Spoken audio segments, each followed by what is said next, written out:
ایک بڑا عارفانہ کلام جو حضرت امیر خسرو نے لکھا، دنیا بھر میں قوالی میں پڑھا جاتا ہے، نمی دانم چے منزل بود شب جائے کہ من بودم۔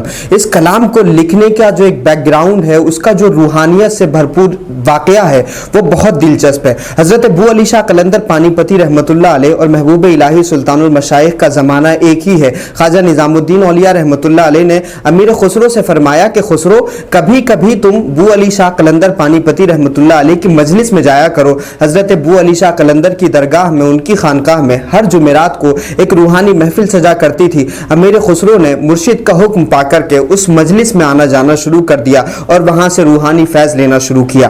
ایک دن حضرت ابو علی شاہ قلندر پانی پتی رحمۃ اللہ علیہ نے امیر خسرو سے فرمایا کہ خسرو، ہم تمہارے پیر مرشد کو رسول اللہ کی کچہری میں نہیں دیکھتے۔ اسی دن سے حضرت امیر خسرو کا دل ٹوٹ گیا، بجھے بجھے سے رہنے لگے۔ حضرت ابو علی شاہ قلندر پانی پتی رحمۃ اللہ علیہ کی بارگاہ میں بھی جب جاتے تو بڑے خاموش رہتے، بڑے سکون سے رہتے، اور جب اپنے مرشد کی بارگاہ میں آتے تب بھی وہاں دل کی بے قراری رہتی، بے چینی رہتی، بے سکونی رہتی۔ کچھ بولتے نہیں تھے، خاموش رہتے تھے، لیکن انہوں نے پھر بھی مجلس میں آنا جانا نہیں چھوڑا۔ ایک دن جب دل کی کیفیت بہت زیادہ بڑھی اور چہرے پہ اس کے اثرات ظاہر ہوئے تو محبوب الہی سلطان المشائخ خواجہ نظام الدین اولیاء نے فرمایا کہ خسرو، کیا معاملہ ہے؟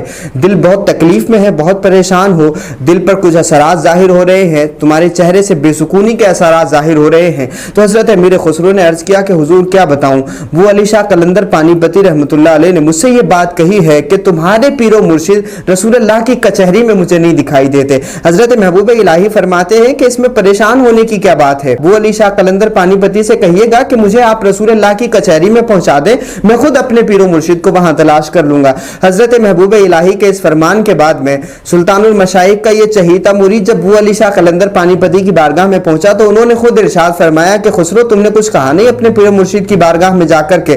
تو انہوں نے عرض کیا کہ میرے پیر و مرشد محبوب الہی نے فرمایا کہ آپ مجھے رسول اللہ کی کچہری میں پہنچا دیں۔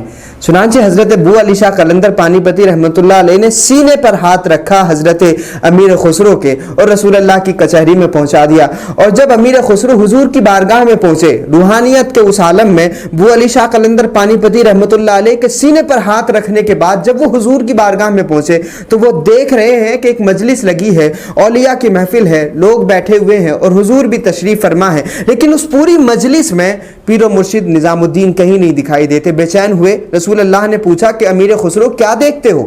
تو حضرت امیر خسرو نے عرض کیا، یا رسول اللہ اپنے پیر و مرشد کو ڈھونڈ رہا ہوں۔ رسول اللہ نے فرمایا کہ اوپر کی کچہری میں دیکھو۔ پھر اوپر کی کچہری میں گئے، تب وہاں مجلس لگی ہے، اوپری درجے کے اولیاء بیٹھے ہوئے ہیں، لیکن وہاں بھی نظام الدین اولیاء رحمۃ اللہ علیہ کو نہیں دیکھا۔ پھر حضور نے فرمایا کہ خسرو کیا دیکھ رہے ہو؟ رسول اللہ نے جب یہ فرمایا تو امیر خسرو عرض کرتے ہیں، یا رسول اللہ اپنے پیر و مرشد کو تلاش کر رہا ہوں۔ رسول اللہ فرماتے ہیں کہ اوپر کی کچہری میں جاؤ۔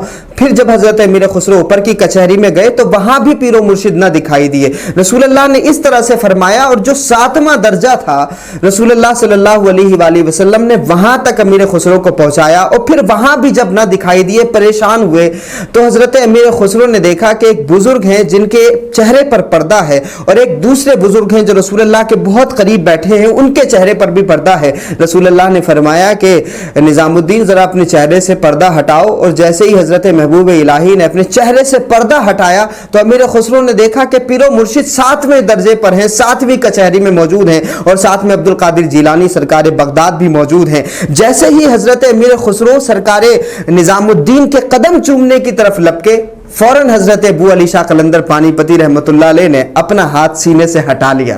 وہ جذب کی کیفیت تھی، وہ عجیب عالم تھا، اور اس عجیب کیفیت میں حضرت امیر خسرو نے جو کلام لکھا، جو شاعری لکھی، وہ یہی تھی کہ نمی دانم چے منزل بود شب جائے کہ من بودم بہر سو رقص بسمل بود شب جائے کہ من بودم۔ مطلب اس کا یہ ہے کہ مجھے نہیں معلوم کہ وہ کون سی جگہ تھی کہ جہاں کل رات میں تھا، ہر طرف رقص ہو رہا تھا، رقص بسمل تھا جہاں کل رات کو میں تھا۔ پری پیکر نگاری سر وقت دے لال رخسارے سراپا آفت دل بود شب جائے کہ من بودم۔ پری کے جسم کے جیسا ایک محبوب تھا، اور ان کا جو قد تھا وہ سرو تھا، اور ان کے جو رخسار تھے، جو گال تھے، وہ لال تھے، اور پھر اس کے بیچ میں میرا دل حیران تھا، میرا دل پریشان تھا۔ میں اس معاملات کو دیکھ کر کے، اس ماحول کو دیکھ کر کے خود پریشان تھا جہاں کل رات کو میں تھا۔ رقیبہ گوش بر آواز او در ناز من ترساں